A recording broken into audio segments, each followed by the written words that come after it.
Hello students, in this video we will learn to find geometric mean। ਹੁਣ geometric mean ਜਿਹੜਾ ਆ ਉਹ ਅਸੀਂ ਕਿੱਥੇ ਯੂਜ਼ ਕਰਦੇ ਹਾਂ ਕਿ ਜਦੋਂ ਅਰਿਥਮੈਟਿਕ ਮੀਨ ਦਾ ਅਸੀਂ ਇੱਕ ਡਰਾਬੈਕ ਦੇਖਿਆ ਸੀ ਕਿ ਕਈ ਵਾਰ ਉਹਦੇ ਵਿੱਚ ਜਦੋਂ ਵੈਲਿਊਜ਼ ਐਕਸਟ੍ਰੀਮਲੀ ਇੱਕੋ ਹੀ ਸੀਰੀਜ਼ ਦੇ ਵਿੱਚ ਲਾਰਜ ਜਾਂ ਐਕਸਟ੍ਰੀਮਲੀ ਜਿਹੜੀਆਂ ਸਮਾਲ ਵੈਲਿਊਜ਼ ਹੋਣ ਤਾਂ ਉਹਦੇ ਨਾਲ ਜਿਹੜੀ ਐਵਰੇਜ ਮਿਲਦੀ ਹੈ ਸਾਨੂੰ ਉਹ ਰੀਅਲਿਸਟਿਕ ਨਹੀਂ ਹੁੰਦੀ, ਉਹ ਇੱਕ ਰੀਅਲ ਐਵਰੇਜ ਨੂੰ ਰਿਪਰੈਜ਼ੈਂਟ ਨਹੀਂ ਕਰਦੀ। ਤਾਂ ਐਸੇ ਕੇਸ ਦੇ ਵਿੱਚ ਜਿਓਮੈਟ੍ਰਿਕ ਮੀਨ ਹੈਲਪ ਕਰਦਾ ਆ। ਜਿਓਮੈਟ੍ਰਿਕ ਮੀਨ ਦੇ ਨਾਲ ਅਸੀਂ ਕੀ ਕਰਦੇ ਹਾਂ, ਸਾਰੀਆਂ ਵੈਲਿਊਜ਼ ਨੂੰ ਲੌਗ ਟੇਬਲ ਦੇ ਨਾਲ ਅਸੀਂ ਜਿਹੜਾ ਲੌਗ ਯੂਜ਼ ਕਰਕੇ ਕੰਪਰੈਸ ਕਰ ਲੈਂਦੇ ਹਾਂ, ਦੈਨ ਐਂਟੀ ਲੌਗ ਯੂਜ਼ ਕਰਕੇ ਫਿਰ ਅਸੀਂ ਉਹਨੂੰ ਜਿਹੜਾ ਲੌਗ ਦਾ ਇੰਪੈਕਟ ਹੁੰਦਾ ਉਹਨੂੰ ਰਿਵਰਸ ਕਰ ਦਿੰਦੇ ਹਾਂ। ਸੋ ਇਸ ਤਰ੍ਹਾਂ ਇੱਕ ਮੋਰ ਰੀਅਲਿਸਟਿਕ ਐਵਰੇਜ ਸਾਡੇ ਸਾਹਮਣੇ ਆਉਂਦੀ ਆ। ਹੁਣ ਜਿਓਮੈਟ੍ਰਿਕ ਮੀਨ ਦਾ ਜਿਹੜਾ ਫਾਰਮੂਲਾ ਆ ਉਹ ਹੁੰਦਾ ਸਾਡੇ ਕੋਲ, ਵੈਸੇ ਜਿਹੜਾ ਜਿਓਮੈਟ੍ਰਿਕ ਮੀਨ ਆ ਉਹਦਾ ਫਾਰਮੂਲਾ ਰਹਿੰਦਾ ਸਾਡੇ ਕੋਲ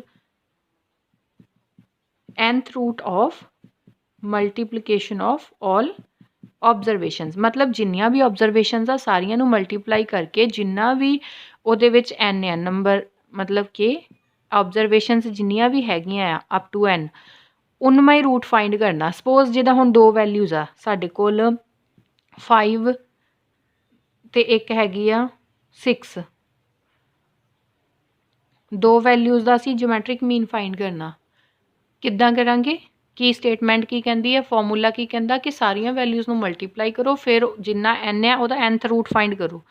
ਹੁਣ ਇੱਥੇ ਦੋ ਵੈਲਿਊਜ਼ ਆ, ਦੋਵਾਂ ਨੂੰ ਮਲਟੀਪਲਾਈ ਕੀਤਾ ਆਨਸਰ ਆ ਗਿਆ 30। ਇਹਦਾ ਰੂਟ ਕੱਢਣਾ, ਰੂਟ ਕਿੰਨਵਾਂ ਰੂਟ ਕੱਢਣਾ ਕਿਉਂਕਿ ਜਿੰਨੀਆਂ ਦੋ ਆ ਤੇ ਦੋ ਦਾ ਮਤਲਬ ਸਕੁਏਅਰ ਰੂਟ, 30 ਦਾ ਸਕੁਏਅਰ ਰੂਟ। ਜੇ ਇੱਥੇ ਤਿੰਨ ਵੈਲਿਊਜ਼ ਹੁੰਦੀਆਂ ਤਿੰਨਾਂ ਨੂੰ ਮਲਟੀਪਲਾਈ ਕਰਨਾ ਸੀ, ਇਹ ਬਣ ਜਾਣਾ ਸੀ 90 ਤੇ ਇੱਥੇ ਕਿਊਬ ਬਣ ਜਾਣਾ ਸੀ ਕਿਉਂਕਿ ਤਿੰਨ ਵੈਲਿਊਜ਼ ਆ ਤਾਂ ਰੂਟ ਦੇ ਵਿੱਚ ਕਿੰਨਾ ਵੈਲਿਊ ਆਉਣੀ ਸੀ 3 3rd ਰੂਟ।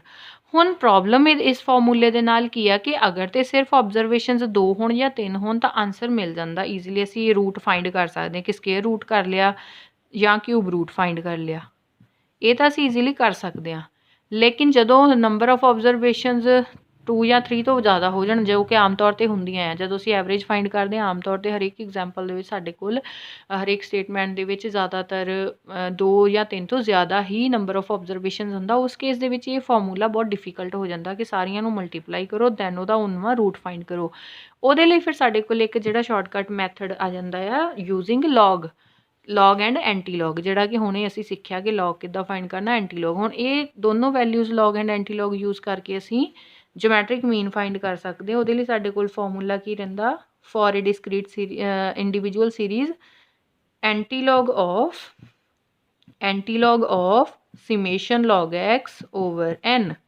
ਹੁਣ ਜਿੱਦਾਂ ਮੈਂ ਇੱਕ ਪਿਛਲੀ ਐਗਜ਼ਾਮਪਲ ਦੇ ਵਿੱਚ ਪਿਛਲੀ ਵੀਡੀਓ 'ਚ ਕੁਛ ਵੈਲਿਊਜ਼ ਲੈ ਕੇ ਤੁਹਾਨੂੰ ਦੱਸਿਆ ਕਿ ਕਿਸ ਤਰ੍ਹਾਂ ਅਸੀਂ ਲੌਗ ਵੈਲਿਊਜ਼ ਲੈਂਦੇ ਹਾਂ, ਚਾਹੇ ਕੋਈ ਫਰੈਕਸ਼ਨ ਵਾਲੀ ਵੈਲਿਊ ਡੈਸੀਮਲ 'ਚ ਆ, ਚਾਹੇ ਸਿੰਗਲ ਡਿਜਿਟ ਆ, ਚਾਹੇ 4 ਡਿਜਿਟ ਵੈਲਿਊ ਆ, ਅਲੱਗ-ਅਲੱਗ ਦੇ ਲਈ ਅਸੀਂ ਦੇਖਿਆ ਕਿ ਕਿਸ ਤਰ੍ਹਾਂ ਕਰੈਕਟਰਿਸਟਿਕ ਐਂਡ ਮੈਂਟੀਜ਼ ਅਸੀਂ ਫਾਈਂਡ ਕਰਦੇ ਹਾਂ ਅਤੇ ਉਹਨਾਂ ਨੂੰ ਐਡ ਕਿੱਦਾਂ ਕਰਨਾ ਹੁੰਦਾ ਹੈ ਕਿ ਕਰੈਕਟਰਿਸਟਿਕਸ ਨੂੰ ਅਲੱਗ ਐਡ ਕਰਨਾ ਹੈ ਅਤੇ ਮੈਂਟਿਸ ਸਾਰੇ ਐਡ ਕਰਨੇ ਆ, ਚਾਹੇ ਕਰੈਕਟਰਿਸਟਿਕ ਨੈਗੇਟਿਵ ਆ ਚਾਹੇ ਪੋਜ਼ੀਟਿਵ ਆ।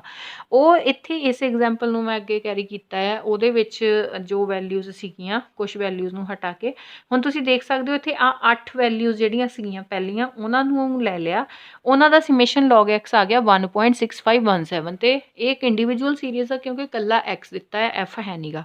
ਸੋ ਫਰੀਕੁਐਂਸੀਜ਼ ਸਾਰੀਆਂ 1 ਆ। ਸੋ ਐਂਟੀ ਲੌਗ ਉਹਦਾ ਫਾਈਂਡ ਕਰਨਾ, ਹੁਣ ਜਿਓਮੈਟ੍ਰਿਕ ਮੀਨ ਦਾ ਫਾਰਮੂਲਾ ਕੀ, anti log of summation log x over n। ਹੁਣ ਪਹਿਲਾਂ ਕੀ ਕਰਾਂਗੇ, ਸਮੇਸ਼ਨ log x ਨੂੰ n ਨਾਲ ਡਿਵਾਈਡ ਕਰਾਂਗੇ, ਦੈਟ ਮੀਨਸ ਕਿ 8 ਦੇ ਨਾਲ। ਐਂਟੀ ਲੌਗ ਆਫ ਫਿਰ ਕੀ ਬਣ ਜਾਏਗਾ 1.6517 ਡਿਵਾਈਡਡ ਬਾਏ 8। ਹੁਣ 8 ਦੇ ਨਾਲ ਡਿਵਾਈਡ ਕਰਕੇ ਸਾਡੇ ਕੋਲ ਇੱਥੇ ਵੈਲਿਊ 0.2065। ਹੁਣ ਇਹਦਾ ਐਂਟੀਲੌਗ ਕੱਢਣਾ। ਐਂਟੀਲੌਗ ਲਈ ਮੈਂ ਤੁਹਾਨੂੰ ਦੱਸਿਆ ਟੇਬਲ 'ਚ ਵੈਲਿਊ ਕਿਹਦੀ ਦੇਖਣੀ ਆ, ਜਿਹੜਾ ਪਿੱਛੇ ਮੈਂਟਿਸ ਦਿੱਤਾ ਆ। ਕਰੈਕਟਰਿਸਟਿਕ ਸਿਰਫ ਸਾਨੂੰ ਡੈਸੀਮਲ ਲਗਾਉਣ 'ਚ ਹੈਲਪ ਕਰੇਗਾ। ਹੁਣ 20 ਦੇ ਸਾਹਮਣੇ ਐਂਟੀਲੌਗ ਟੇਬਲ ਦੇ ਵਿੱਚ 0.20 ਵਾਲੀ ਰੋ ਦੇ ਵਿੱਚ 6 ਦੀ ਵੈਲਿਊ ਪਹਿਲਾਂ ਦੇਖੀ, ਫਿਰ 0.20 ਦੇ ਵਿੱਚ ਹੀ ਸਾਹਮਣੇ ਸਬ ਟੇਬਲ ਦੇ ਵਿੱਚ 5 ਦੀ ਵੈਲਿਊ ਦੇਖੀ, 20 ਦੇ ਸਾਹਮਣੇ 6 ਦੀ ਵੈਲਿਊ ਅਤੇ 20 ਦੇ ਸਾਹਮਣੇ 5 ਦੀ ਵੈਲਿਊ, ਦੋਹਾਂ ਨੂੰ ਐਡ ਕਰ ਲਿਆ। ਇਹ ਆ ਗਈ ਸਾਡੇ ਕੋਲ ਵੈਲਿਊ 1609।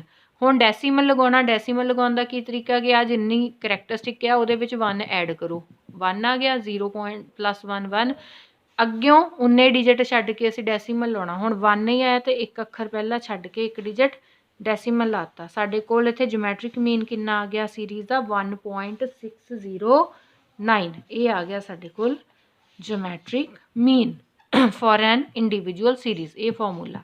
ਹੁਣ ਅਗਰ ਅਸੀਂ ਕੰਟੀਨਿਊਸ ਜਾਂ ਗੱਲ ਕਰੀਏ ਕਿ ਇੱਕ ਡਿਸਕਰੀਟ ਸੀਰੀਜ਼ 'ਚ ਫਾਈਂਡ ਕਰਨਾ ਜਿਓਮੈਟ੍ਰਿਕ ਮੀਨ, ਤਾਂ ਸਾਨੂੰ ਨਾਲ ਕੀ ਦਿੱਤਾ ਹੁੰਦਾ, ਐਫ ਦਿੱਤਾ ਹੁੰਦਾ ਫਰੀਕੁਐਂਸੀਜ਼। ਉਹਦੇ ਵਿੱਚ ਫਾਰਮੂਲਾ ਸਾਡੇ ਕੋਲ ਕੀ ਹੋ ਜਾਏਗਾ, summation antilog of summation F log X. ਮਤਲਬ ਪਹਿਲਾ ਸਟੈਪ ਸੇਮ ਹੀ ਆ ਕਿ ਲੌਗ ਐਕਸ ਫਾਈਂਡ ਕਰਨਾ। ਡਿਸਕਰੀਟ ਸੀਰੀਜ਼ ਦੇ ਵਿੱਚ ਜੇ ਕੰਟੀਨਿਊਸ ਸੀਰੀਜ਼ ਆ, ਪਹਿਲਾਂ ਐਕਸ ਨੂੰ ਤੁਸੀਂ ਕਨਵਰਟ ਕਰੋਗੇ ਕਲਾਸਿਸ ਨੂੰ ਮਿਡ ਵੈਲਿਊ ਲੈ ਕੇ ਐਕਸ ਦੇ ਵਿੱਚ, ਮਿਡ ਵੈਲਿਊਜ਼ ਦੀ ਫਿਰ ਲੌਗ ਵੈਲਿਊ ਫਾਈਂਡ ਕਰੋਗੇ, ਲੌਗ ਐਕਸ ਆ ਗਿਆ। ਦੈਨ ਐਫ ਦੇ ਨਾਲ ਮਲਟੀਪਲਾਈ ਕਰਕੇ, ਜਿੱਦਾਂ ਮੀਨ ਵਾਲੇ 'ਚ ਕਰਦੇ ਸੀ ਰਿਥਮੈਟਿਕ ਮੀਨ 'ਚ, ਕਿ ਪਹਿਲੇ ਕੰਟੀਨਿਊਸ ਸੀਰੀਜ਼ ਨੂੰ ਚੇਂਜ ਕਰਨਾ ਡਿਸਕਰੀਟ ਦੇ ਵਿੱਚ ਮਿਡ ਵੈਲਿਊਜ਼ ਲੈ ਕੇ, ਮਿਡ ਵੈਲਿਊਜ਼ ਨੂੰ ਫਿਰ ਹੁਣ ਇਹਦੇ ਵਿੱਚ ਅਸੀਂ ਲੌਗ ਵੈਲਿਊਜ਼ ਫਾਈਂਡ ਕਰਾਂਗੇ, ਦੈਨ ਉਹਨੂੰ ਐਫ ਦੇ ਨਾਲ ਮਲਟੀਪਲਾਈ ਕਰਕੇ ਸਾਡੇ ਕੋਲ ਆਏਗਾ ਸਿਮੇਸ਼ਨ ਐਫ ਲੌਗ ਐਕਸ। ਅਗਲਾ ਸਟੈਪ ਫਿਰ ਸੇਮ ਹੀ ਆ, ਐਨ ਨਾਲ ਡਿਵਾਈਡ ਕਰਨਾ ਅਤੇ ਫਿਰ ਉਹਦਾ ਐਂਟੀ ਲੌਗ ਫਾਈਂਡ ਕਰਨਾ। ਇੱਕ ਐਗਜ਼ਾਮਪਲ ਕਰ ਲੈਂਦੇ ਹਾਂ, ਉਹਦੇ ਨਾਲ ਜ਼ਿਆਦਾ ਕਲੀਅਰ ਹੋ ਜਾਏਗਾ।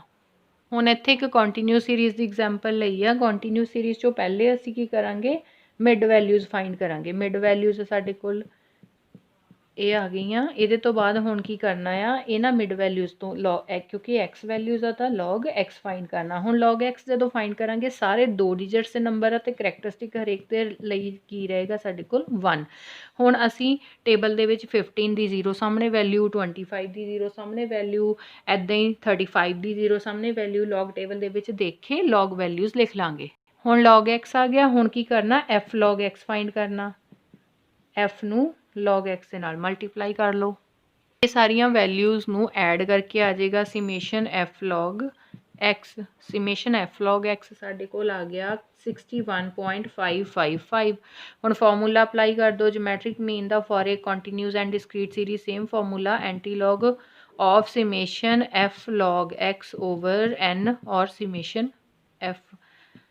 ਸਿਮੇਸ਼ਨ ਐਫ ਸਾਡੇ ਕੋਲ ਇੱਥੇ ਹੈਗਾ ਆ, ਜਾਂ ਟੋਟਲ ਐਨ ਹੈਗਾ ਆ 41। ਐਂਟੀ ਲੌਗ ਆਫ 61.555 ਓਵਰ 41, ਇਹ ਆ ਗਿਆ ਐਂਟੀ ਲੌਗ ਆਫ 1.5013। ਅਤੇ ਜਦੋਂ ਇੱਥੇ 5013 ਦੀ ਵੈਲਿਊ ਅਸੀਂ ਫਾਈਂਡ ਕੀਤੀ ਐਂਟੀ ਲੌਗ ਟੇਬਲ 'ਚ, ਉਹ ਆ ਗਈ 3172। ਹੁਣ ਇੱਥੇ ਕਰੈਕਟਰਿਸਟਿਕ 1 ਆ, 1 + 1 2, ਅੱਗਿਓਂ 2 ਡਿਜਿਟ ਛੱਡ ਕੇ ਡੈਸੀਮਲ ਲਾਤਾ, 31.72 ਸਾਡੇ ਕੋਲ ਆ ਗਿਆ geometric mean for this continuous series 31.72। ਸੋ ਇੱਦਾਂ ਹੀ ਤੁਸੀਂ ਡਿਸਕਰੀਟ ਸੀਰੀਜ਼ ਦੇ ਲਈ ਵੀ ਫਾਈਂਡ ਕਰ ਸਕਦੇ ਹੋ, ਬਿਕਾਜ਼ ਉਹਦੇ ਵਿੱਚ ਸਿੱਧਾ ਹੀ ਤੁਹਾਨੂੰ ਐਕਸ ਜਿਹੜਾ ਇਸ ਫਾਰਮ 'ਚ ਗਿਵਨ ਹੋਏਗਾ।